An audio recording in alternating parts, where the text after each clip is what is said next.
یہ حدیث منتخبہ حدیث اس کو پڑھائیے 10 منٹ، اس سے کیا ہوگا؟ ہمارے گھر میں دینی تعلیم آئے گی، دینی ماحول بنے گا۔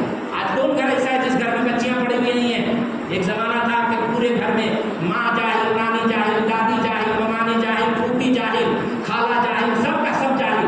اب اللہ نے چاہا تو 10 سال کے بعد انشاءاللہ ماں پڑھی لکھی ہوگی، نانی پڑھی لکھی ہوگی، دادی پڑھی لکھی ہوگی، خالہ پڑھی لکھی ہوگی، پھوپھی پڑھی لکھی ہوگی، اور جس گھر میں یہ ساری عورتیں پڑھی لکھی ہوگی اس کا پوتا، اس کا نواسا، اس کا بھانجا، اس کا بھانجی، اس کا بیٹا، اس کی بیٹی سب پڑھے لکھے ہوئے۔ اللہ نے چاہا تو وہ ماحول بنے گا 10 سال کے بعد، مگر آج وہ ماحول ہے، آج وہ ماحول اتنا تو ہو گیا کہ ہر گھر میں 1-2 بچی پڑھی لکھی ہے الحمدللہ۔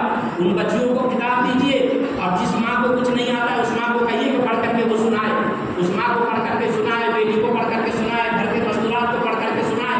جب وہ سنے گی انشاءاللہ تو اس کا دل آہستہ آہستہ بنے گا، اس کا دل آہستہ آہستہ بنے گا۔ پھر کیا صحیح ہے اور کیا